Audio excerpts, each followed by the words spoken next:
Assalamualaikum warahmatullahi wabarakatuh. Perkenalkan, nama saya Nisa Bella Gata dari kelas 2 di Prodi Ilmu Komunikasi dengan NIM 220110300043. Kali ini saya akan membedah buku yang berjudul tentang Attitude is Everything, yang artinya sikap mental adalah segalanya.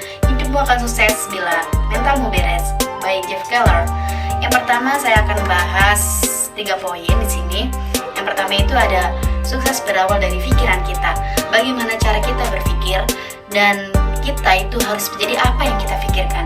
Baiknya orang yang akan menuju kesuksesan itu kita harus berpikir dengan positif, dengan optimis, dan dengan semua itu suatu kesuksesan sangat ringan untuk kita gapai. Dan dalam buku ini juga menjelaskan pikiran yang positif dan sikap yang optimis membantu individu untuk melihat peluang di tengah tantangan, motivasi diri sendiri, dan mengatasi rintangan yang mungkin muncul. Sikap yang baik juga mempengaruhi cara seseorang berpikir, bertindak, dan merespon situasi dalam kehidupan sehari-hari. Untuk selanjutnya yaitu poin kedua, yang dimana kita harus menjaga perkataan ataupun ucapan, karena dalam perkataan dan ucapan itu sangat menggambarkan kepribadian kita. Kenapa sih kok kita harus menjaga ucapan kita ataupun perkataan kita? Karena dalam menjaga kata ucapan, kita diajak untuk berhati-hati dengan apa yang kita ucapkan, baik dalam situasi formal maupun informal. Ucapan yang baik dapat menciptakan hubungan yang harmonis, meningkatkan komunikasi yang efektif, dan memperkuat ikatan dengan orang lain. Sebaliknya, ucapan yang kasar, tidak sopan, atau menyakitkan dapat merusak hubungan, menyebabkan konflik, dan melukai perasaan orang lain. Dan selain itu, menjaga kata ucapan juga berhubungan dengan integritas dan konsistensi.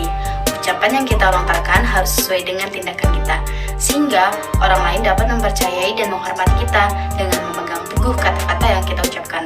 Kita dapat membangun reputasi yang baik dan memelihara hubungan yang saling menguntungkan. Secara keseluruhan, bahwa kesuksesan akan datang ketika kita bisa menjaga perkataan ataupun ucapan kepada orang lain, dan itu adalah awal juga membentuk kesuksesan. Poin ketiga adalah lingkungan terdekat, yaitu menentukan cara pandang kepada lingkungan itu sendiri. Jadi sukses itu nggak cuma dari bagaimana kita berpikir dan menjaga ucapan kita. Yang ketiga itu ada lingkungan terdekat, di mana kita menentukan cara pandang kita. Nah, lingkungan terdekat seringkali menjadi sumber pengaruh utama dalam membentuk cara pandang seseorang terhadap dunia. Melalui interaksi dan pengalaman yang terjadi di lingkungan tersebut, individu dapat mengadopsi keyakinan, sikap, dan perspektif yang serupa dengan lingkungan yang di sekitarnya. Lingkungan yang positif, mendukung, dan penuh inspirasi cenderung membentuk cara pandang yang optimis dan proaktif. Sebaliknya, lingkungan yang negatif, penuh konflik, atau tidak mendukung dapat mempengaruhi cara pandang seorang menjadi pesimis atau terbatas. Kenapa sih itu pentingnya lingkungan terdekat membentuk cara pandang yang signifikan? Bukan berarti seseorang tidak memiliki kontrol atau kemampuan untuk mengubah cara pandangnya. Individu juga dapat mempengaruhi lingkungan mereka dengan memilih teman, mencari pengaruh positif, dan aktif dalam memperluas wawancara dan pengetahuan mereka. Juga mengajarkan kita bagaimana kita merubah mindset kita dari penampilan, sikap, kebiasaan atau tindakan kita agar menjadi hasil yang lebih baik.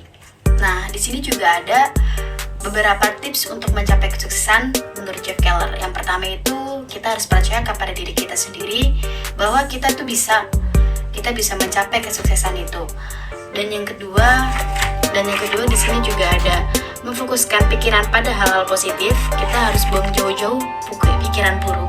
Dan yang ketiga, ubah pikiran negatif kita, sebab kita bisa menjadi apa yang kita pikirkan. Dan yang keempat di sini, evaluasi setiap kekalahan itu kita evaluasi lagi. Dan yang kelima, tidak ada salahnya kita merasa takut, tetapi kita harus tetap bisa berusaha untuk maju, jangan mundur. Dan yang keenam, kita harus perluas jejaring. Jadi kita harus memperluas pikiran kita agar tidak stuck di situ-situ saja gitu. Dan dengan memperluas jejaring atau mungkin memperluas pikiran kita, itu dapat membuat kita lebih ringan atau mungkin lebih ringan mencapai kesuksesan kita. Baik, sekian dari saya. Kurang lebihnya mohon maaf. Wassalamualaikum warahmatullahi wabarakatuh.